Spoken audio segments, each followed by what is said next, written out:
రాష్ట్రంలో ముఖ్యంగా విశాఖలో ఎన్నికలు సజావుగా కొనసాగలేదని హైకోర్టులో పిటిషన్ వేశాను. పిటిషన్ పట్ల సానుకూలంగా స్పందించిన హైకోర్టు. ప్రజాశాంతి పార్టీ అధ్యక్షులు కేఏపాల్ అన్నారు. మీడియా సమావేశంలో కేఏపాల్ మాట్లాడుతూ ఎన్నికల విధులను సక్రమంగా నిర్వహించాలని విశాఖ జిల్లా కలెక్టర్కు ఆదేశించిన హైకోర్టు స్ట్రాంగ్ రూముల వద్ద సీసీ కెమెరాలు ఎందుకు చుట్టుపక్కల ఏర్పాటు చేయలేదు, 2019లో ఇచ్చిన వెబ్ లింక్స్ ఇప్పుడు ఎందుకు ఇవ్వలేదు, ఆర్ఓపై ఆగ్రహం వ్యక్తం చేశారు. ఒక స్ట్రాంగ్ రూమ్ ఎస్కోటలో ఎందుకు పెట్టారు, పిన్నెల్లి రామకృష్ణ అనే ఒక ప్రజా ప్రతినిధి బ్యాలెట్ బాక్సును పగలగొట్టడంతో పాటు అనేక హింసాత్మక ఘటనలు చేసిన అతనిపై చర్యలు తీసుకోకపోగా ఏంటి స్పిటరీ బెయిల్ ఇవ్వటం దారుణమని ఆయన అన్నారు. గతంలో ఎప్పుడూ కూడా ఎన్నికలలో ఇంత దారుణం లేవని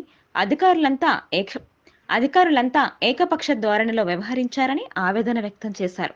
పిన్నెల్లి రామకృష్ణను ఓట్ల లెక్కింపు ముగిసే వరకు అరెస్టు చేయకూడదట. ఇది న్యాయమేనా? దీనిపై ఉన్నతాధికారులకు ఫిర్యాదు చేసి కోర్టులో పిటిషన్ వేస్తానని అన్నారు.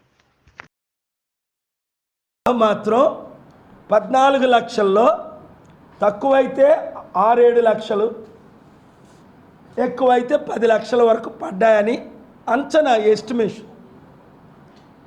పోనీ 5 లక్షలు 6 లక్షలు పడిన స్టీల్ ప్లాంట్ ఆపినందుకు 1,02 లక్షల ఓట్లు, నిరుద్యోగులకు ఉద్యోగాలు ఇస్తానన్నది 1,50,000 2 లక్షల ఓట్లు, క్రిస్టియన్స్ మణిపూర్ లాంటి ఘటనలు చేయనంటే 4 లక్షల క్రిస్టియన్లు 2.5-3 లక్షల ఓట్లు.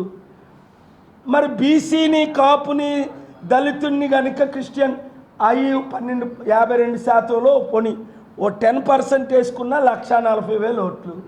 ఈ 4.5 లక్షలు వేసుకున్న 1,50,000 6 లక్షలు పడ్డాయి కదా. బొత్స ఝాన్సీ ఏం చేస్తుందని ఓట్లు వేశారు, అప్పుడే 4 లక్షలు వేశారు. ఇప్పుడు ఎన్ని వేశారు? తక్కువే వేశారు. భరత్ ఏం చేస్తాడని అప్పుడే 4 లక్షలు పడ్డాయి. ఇప్పుడు ముస్లిం, క్రిస్టియన్స్ ఎవరు ఆయనకు ఓటేయలేదు. మీరు ఎలా లెక్కలు చూసుకున్నా చెరుకో 3 ఇచ్చినా ఇంకా మిగిలిని 14లో 8, పోన్ చెరుకో 4 ఇచ్చినా 14లో మిగిలిని 6. ఎక్కడొస్తాయి వాళ్ళకి 4? అప్పుడే రాని వాళ్ళు రాత్రి 6 తర్వాత ఎన్ని బట్టలు నొక్కున్నారు స్లిప్పులు ఇచ్చి. సీసీటీవీ కెమెరాలు స్ట్రాంగ్ రూమ్లకే లేవంటే ఇప్పుడు బూత్ 6 గంటలకి ఓట్లు అయిపోయింది, 7 గంటలకి ఏజెంట్లు వెళ్ళిపోయారు. వెళ్ళిపోయిన తర్వాత ఎవరున్నారు అక్కడ? 7 నుంచి 12:30 దాకా ఇక్కడికి మొయ్యడానికి, ఈ బిల్డింగ్ నుంచి బస్సులోకి ఈవీఎంలు తేడానికి 7 గంటలు పట్టిందా? మనం ఎలవ్ లేదు. ఎవరు ఎలవుడు? వాళ్ళే. Local police, state police, CRPF officers. వాళ్ళని ఎవరైనా నమ్ముతున్నారా? పోలు తీసుకోండి మీరు. 99% మన తెలుగు ప్రజలు వీళ్ళు నమ్ముతారు ఈ దొంగల్ని. నేను నమ్మట్లేదు, మీడియా మీరు నమ్మట్లేదు, వాళ్ళు నమ్మట్లేదు. రిపోర్ట్స్ గుద్దేసుకుంటున్నారా ఏంటి? ఎన్ని గుద్దుకున్నారు, ఎంత ఈజీ అది కూడా చెప్తా. 60% అన్నారు ముందు పోలింగ్.